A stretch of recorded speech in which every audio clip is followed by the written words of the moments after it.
The men are out on the track for the first of 5 heats in the 400 metres. The first 2 plus 2 non-automatic qualifiers will advance into the semi-finals. That's Al-Yassin, made the semi-finals of the Olympic Games last year, Asian indoor silver medalist a few years ago, 25 now.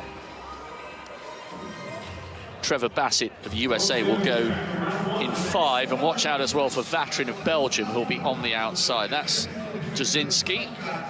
He got a mixed relay gold with Poland last year. There's Bassitt. Massive shoulders, massive talent, but with it comes the responsibility. Needs to deliver on all the promise.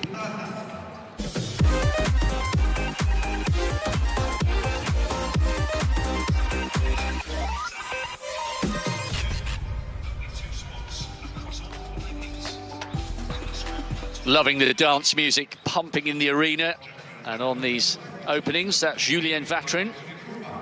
3 times he's won gold medals in 4x4 the Europeans, twice indoors, 1 outdoors.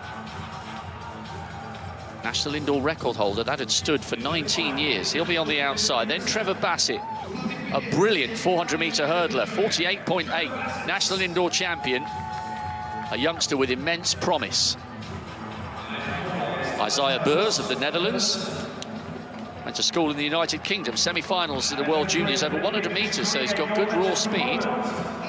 Kajetan Dzerzhinsky, mixed relay gold last year for Poland with a split of 44.3. And Masin Al-Yassin made the semis in Tokyo less than 12 months ago. Al-Yassin in 2, Dzerzhinsky in 3, Beurs 4, Bassitt 5, Watrin in 6. First of 5 heats of the men's 400, top 2 coming back for the semis.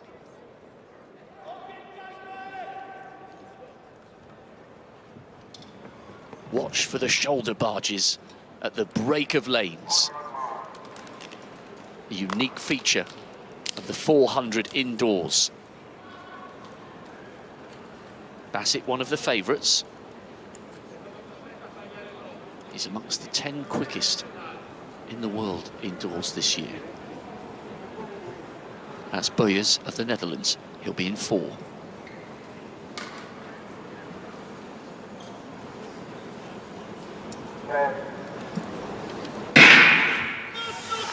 The first of our 2-lap races is underway. Bassitt will certainly fancy his chances here. Beurs has gone out very, very quickly, determined that when they break, he will take the inside line. And the Dutchman looking very composed here. Watrin on.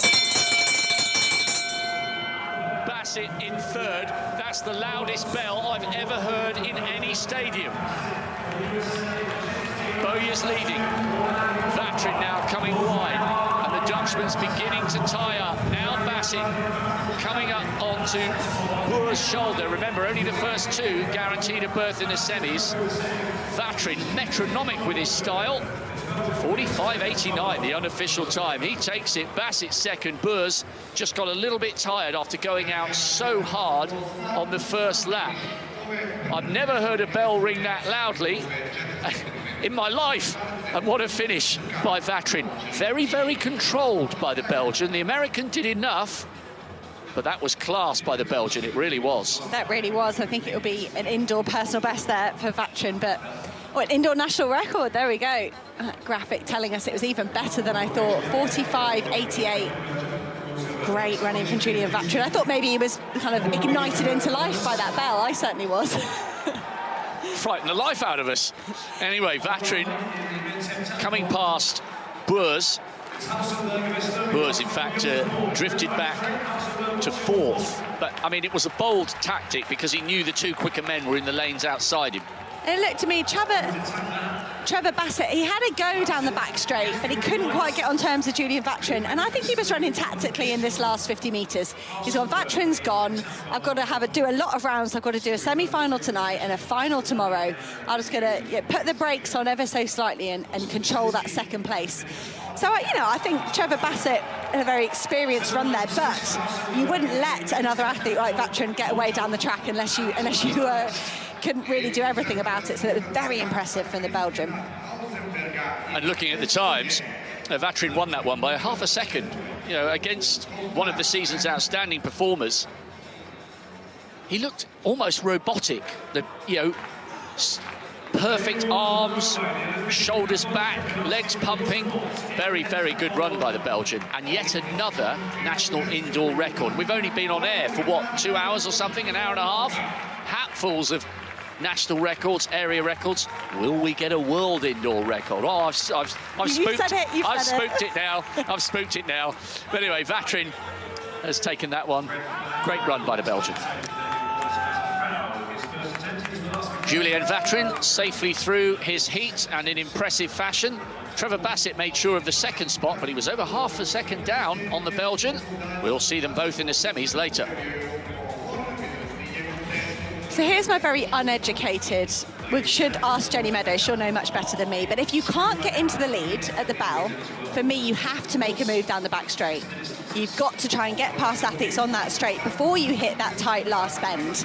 And that's what we see Femke Bol do. She doesn't get involved in that tussle for the bell. She then comes too strong on the second lap. So, I don't know, I think you either want to be in the lead or you want to have that space down the back straight to then do the damage to the rest of the field. Pressure. It's the second heat in the men's 400 metres. Start out in lane 6 with Manuel Guajaro. Third at the Spanish Championships, lane 5, Jereem Richards from Trinidad and Tobago has spoken so eloquently about running for his teammate Dion Lendor, passed away sadly in January. Suddenly and sadly, Jereem Richards doing everything he can to pay tribute to his teammate. Mikhail Litvin, Kazakhstan in 4. Lane 3 is Tahiti Naheen. I think this might be his indoor debut for the 23-year-old. I think that personal best and season's best at outdoor marks. And completing the lineup in lane 2 will be Paul Blassie, the sole representative here from Andorra, representing his whole country at this World Indoor Championships.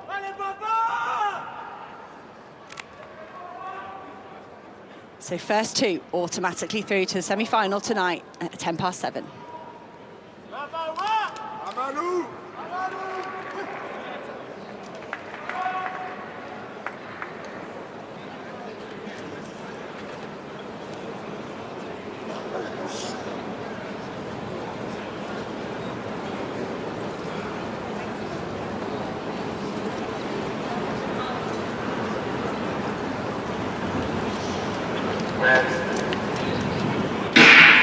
Keep your eye on lane 5, that is Jereem Richards of Trinidad and Tobago. He has a 1997 200-metre personal best. You'd think that would carry him all the way to the bell in the lead, but we will see. Stagger arrives, got Jereem Richards, Manuel Guajaro out there in lane 6, but Jereem Richards just squeezing his way through, but he's got a lot of men for company, and he gets clipped from behind. Jereem Richards doing so well to keep his footing there. I think it might be young Neen from South Africa there that clipped him, but Jereem Richards coming under pressure. He's coming under pressure from Litvin here. Litvin on the outside, but can Jereem Richards hold on to his lead? He's got 50 metres to go. They're all flooded with Arctic. Litvin powering to the line, but he can't quite squeeze past Jereem Richards. The athlete from Trinidad and Tobago doing so well to stay on his feet and to stay calm. You can see him looking at the back of his feet, saying, who got too close to me? But disaster averted there, holding on to his lead. Mikhail Litvin there, Kazakhstan, coming through really well in the second lap for the second place.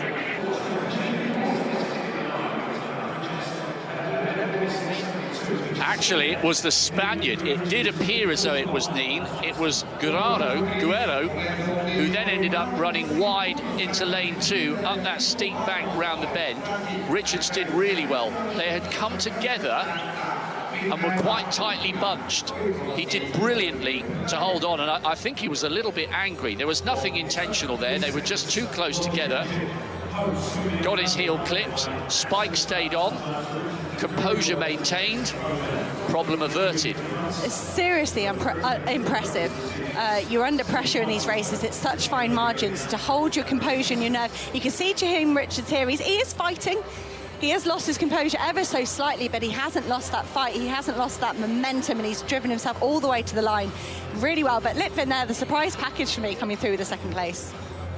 Yes, the Asian Championship bronze medalist, doing really well to put Richards under pressure, but I'm really excited to watch Richards over 400. Even when he was doing the 2 and he got a bronze in London at the Worlds 5 years ago, he looked like a 400-metre runner then, and he's running with huge motivation in memory of Dion Lendor. I think we could see something special from him in the final if he doesn't get his heels clipped.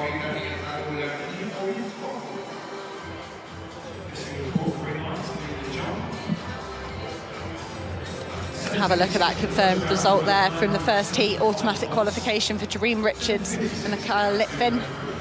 Zahiti Neen is 46.92. Have to hold on and see if he can be a non-automatic qualifier. Guajara, he almost ran the momentum out of himself. You could see him slam the brakes on when he ran into the back of Julien Richards. Watch that slow motion replay. Really physical event, like Rob and I said, so different from the outdoor version of this 400 metres.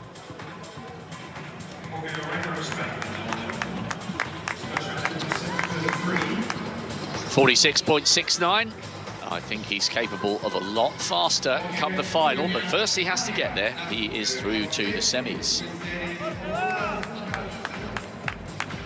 3 more to come on this action-packed morning here in this stadium. I'm reliably informed, by the way, it took 50,000 bolts. I'd love to know the person who actually counted them. 50,000 bolts and 200 tons of scaffolding to put this surface in place 6 meters above what is normally a basketball court.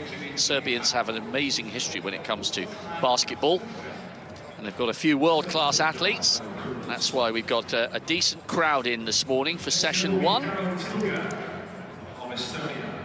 Patrik Šorm of the Czech Republic. He's had 6 wins so far in 2022. Steady progression from him over the last few years. Good medal haul in the European indoors in the 4x4, 2 bronze and a silver. Vedel will be on the outside for Denmark. His dad was the national record holder at under 15 level for 800 meters, so the 4s and the 8s quite literally run in the family. Benjamin Vedel. Quentin Petit, the former Frenchman who now flies the flag for Comoros, he'll be on the inside in lane 2. Good form this season, Vedel. 45.94 is his indoor PB. 45.85 outdoors. He might be tickling that come the summer season if he's gone 45.9 indoors. Willems of Australia, Schneider, Germany, Šorm, Czech Republic, and Vedel will be on the outside. There is the Australian, Oceanian junior champion. He studied at Colorado State University. Some very good Australians over in the States. And there is the former Frenchman, Quentin Petit. I think it's the first time the island of Comoros have been represented at the World Indoor Championships. He'll be starting off in lane 2. Love the old school cotton vest. On the outside, Benjamin Vedel, 5th in the Youth Olympics back in 2014. 4th in the European indoors a couple of years ago. Patrik Šorm, semi-finalist 4 years ago. 6 wins already this year. He's in good form. Into Patrick Schneider, the German, who made the semis of the European champs 4 years ago. Tom Willems, the Colorado State University student. And then Quentin Petit, the former Frenchman for Comoros, on the inside. Only the first 2, remember. We saw Julien Richards get his heels clipped just after the bell. Hold your ears together for that one. Let's see whether we will get smooth running of this 2-lap race. Only the first 2 coming back for the semis.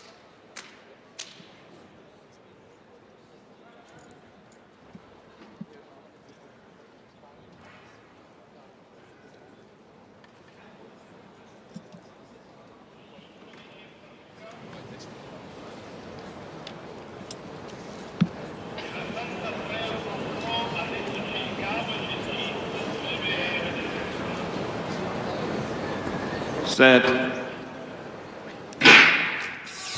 Quite a bit of noise in this state-of-the-art stadium. That's why they left them a little while. Šorm trying to close the gap on Vedel. Those two with a bit of a lead. Schneider of Germany trying to close in on Šorm of the Czech Republic, who looks like he will take the inside line with Vedel just in front of him. The Australian in fourth, a little bit isolated at the moment, 21.3 round that first bend. No clipped heels there, but they are beginning to bunch. Šorm is going to come under pressure here. Vedel has got some great 800-meter strength, and Schneider, the German, might have timed this really well. Willems, the Australian, still fighting, but in fourth. Šorm and Vedel, and they will be the two automatic qualifiers. Very, very tight on the line for third, but remember, they're vying for a non-automatic spot. Good running from Šorm. That wasn't an easy heat, and he grabbed the initiative by the scruff of the neck and never relinquished it. Patrik Šorm there, maybe doing a little bit of a Pavel Maslak, learnt from the best. His compatriot so good at controlling those races, but Patrik Šorm, that looked very cool, calm and controlled. I think he had a little bit left in that last 70, 50 metres if he needed it, but he didn't. And you could see the other athletes closing really hard behind him. Schneider and Vedel fighting it out for that last automatic qualifying spot. Great to see a clean break there at the bell. Vedel judging that really well. He was very close to Šorm, but he managed to avoid clipping his heels. You can see them moving into this final 100 metres. A lot of lactic going on there. Schneider positioning himself really well, and Australia's Willems nearly pulled off the sticking to the inside trick. He was just coming back to the men here, but he couldn't do enough to get himself in that top two. We'll have to see whether it's Williams or Schneider gets given that third spot. That could be important as we look to those non-automatic qualifiers. But Šorm and Vedel won't have to worry about that.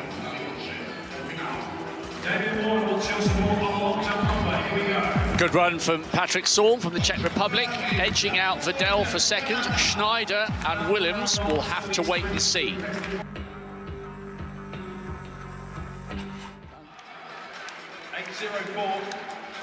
This is the third heat of the men's 400, just being led out onto the track.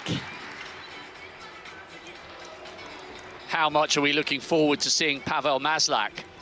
Absolutely. 3 European indoor titles, 3 world indoor titles. He's one of our 12 defending champions here this weekend. But, you know, he's got his work cut out. But if anyone can eke out the best possible performance on the day, it's Pavel Maslak. OK, so here's a question. You were a world-class elite athlete in your day, so you know how difficult it is when athletes edge towards the wrong side of 30. Semis at the Olympics in Rio, semis at the Olympics in London, didn't get out of the heats in Tokyo. Has the balance of power begun to shift? Have we seen the best days from Maslak? We perhaps have, and Maslak, he qualified here on the wild card due to him winning the World Indoor Tour in 2020. So he's sort of holding on to that as well. You can see some of the other competitors here. Christopher Taylor just getting ready. He will be in the last heat. So who knows with Pavel Maslak? But like I say, he's such a technician. He's such a student of this event and so successful at it. If anyone could do it with the fitness level he has, it would be Pavel Maslak.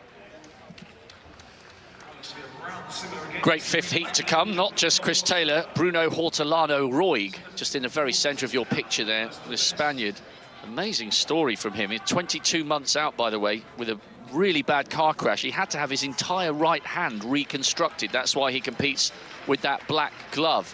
And there's an opportunity for somebody here in this 400, isn't there? We've lost Marvin Bonavacia of the Netherlands, and if there is a question over Maslak, massive chance for somebody to take a really glamorous title back home from Belgrade. There really is, and I'm sure these men are very aware of it. See this lane, this heat 4 of 5 in this men's 400 out on the track.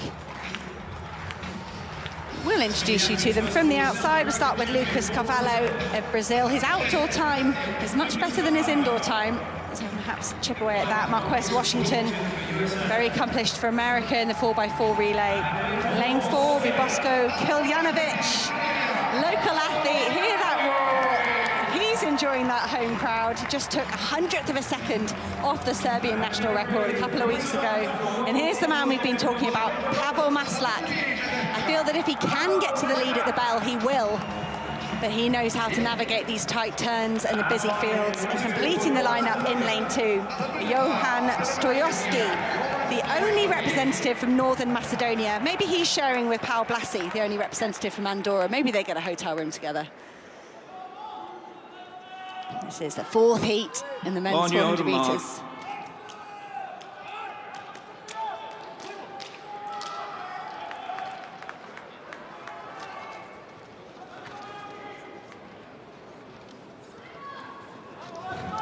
First 2 automatically through to this evening's semi-final. And Pavel Maslak make it another fantastic World Indoor campaign.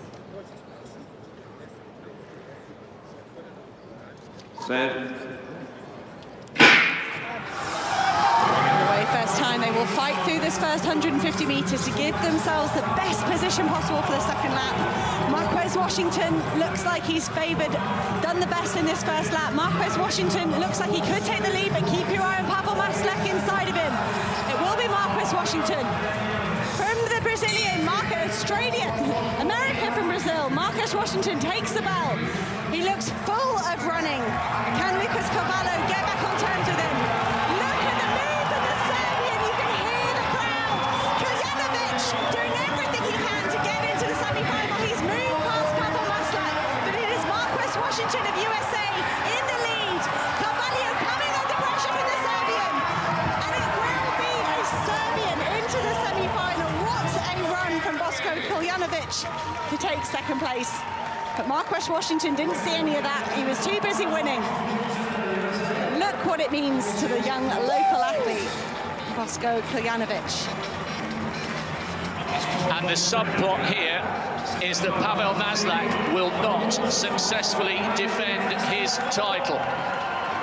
Great finish by the Serbian to deny the Brazilian by 0.02 of a second.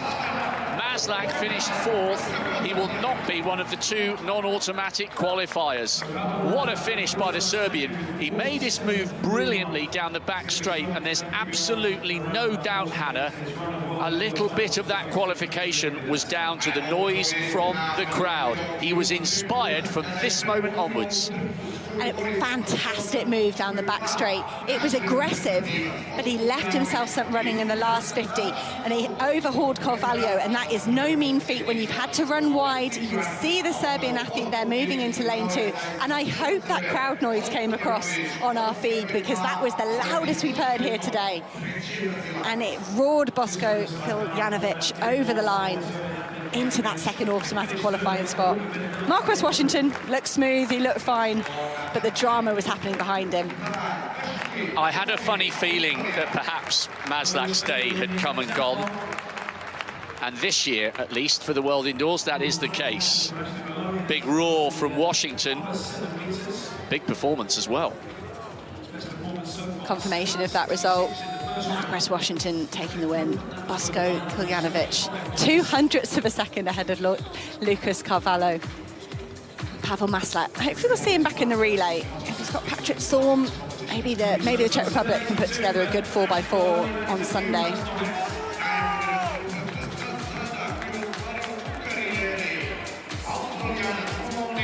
One more heat to come in the men's 400.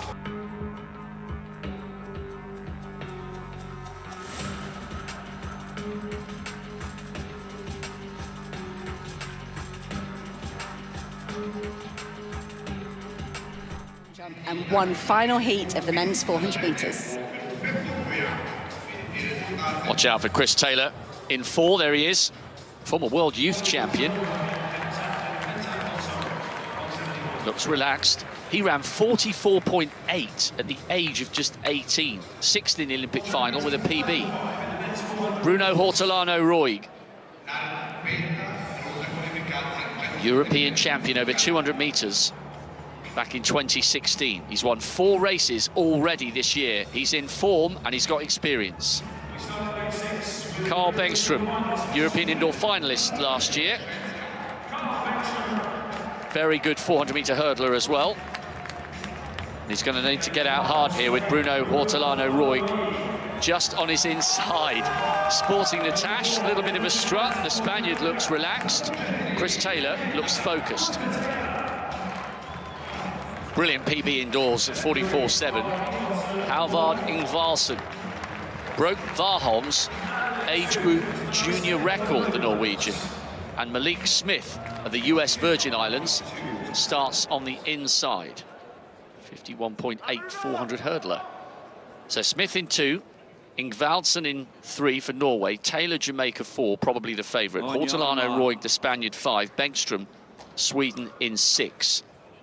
The non-automatic times hovering around about 46.75, 46.76. Only the top 2 guaranteed to come back. Watch for the Jamaican, who starts in 4. Stand up. And we'll see this a couple of times, I think, Hannah. A little bit of noise in the arena. It's all people clapping at exactly the right time. There's just a volume of activity on the infield, and it's inevitable that they'll ask the sprinters to stand up occasionally. And that's really the right thing to do. Sometimes the competitors ask for it themselves. You don't want to risk a false start. It's much better just to restart, let everybody calm down, and not have an athlete in the blocks worrying that some noise is going to distract them and cause a false start. Green card, no infraction. Green card. Didn't think there would be a problem. They were told to stand up. So Smith in 2 for the US Virgin Islands, Ingvarsen Norway 3, Taylor Jamaica 4, Hortelano-Roig Spain in 5, Bengtström, Sweden on the outside with the distinctive headband. There's the Virgin Islander.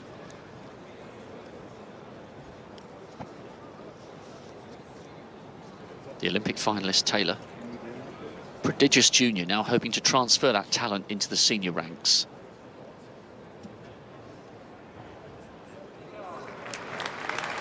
On your mark. Making them wait a long time. The infield is a hive of activity here in this Belgrade stadium. Last heat, the men's 4, top 2 coming back for the semis.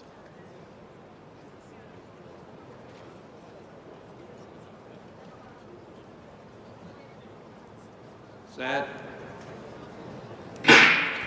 They're away this time after a long hold. Hortelano-Roig coming up on Bengtström. Now the battle is on for who will take that break and hug the inside. Beautiful flowing running by Taylor, who seems to be effortlessly coming up onto Hortelano-Roig's shoulder. I wonder whether there'll be an inquest into that afterwards. Hortelano-Roig gave Chris Taylor a big shoulder shove, and the Jamaican looked put out. He's going to have to come again because Bengtström is beginning to close. So Hortelano-Roig leading. Chris Taylor having closed the gap. Watch for Bengtström trying to come wide on the outside because only the first 2 are guaranteed to be coming back. And Bengtström's really putting the cat amongst the pigeons. Wow, Bengtström may well have come through to take that on the line, which means we might potentially be down to non-automatic qualifiers times for Taylor and Hortelano-Roig, and that's not taking into account that massive shoulder barge that the Spaniard gave the Jamaican. Big drama here.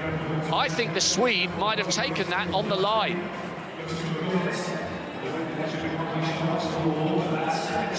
They're still waiting.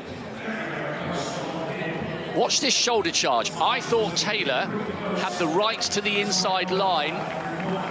Then a little bit of elbows is understood when they break in the 4. That looked over the line of what's acceptable to me, Hannah. To me there, Hortelano-Roig, he had to get further ahead before he cut in. He really cut across very quickly. It's hard when you're coming off the banks. He would have had that momentum sweeping him down into the Jamaican athlete, but for me, he didn't give Christopher Taylor enough space. I was impressed by Christopher Taylor's composure here to come back. He left something in his legs for this last 50, for this long finishing straight, but not as much as Carl Bengtström. He was the man that timed his final act to perfection. If you look again, you can see Bruno Hortelano-Roig drifting wide into lane 2. There's going to be a lot to look at in that competition for me. So Bengtström's been given it. Taylor is ahead of Hortelano-Roig by 100th of a second, but I think Hortelano-Roig with 46.49 is just in contention for a non-automatic spot if he doesn't get disqualified. We said this event was dramatic, and that was certainly dramatic. And Carl Bengtström using every bit of that long finishing straight to take that victory ahead of Christopher Taylor. Bengtström from Taylor. Hortelano-Roig is going to go through at the moment as a non-automatic qualifier.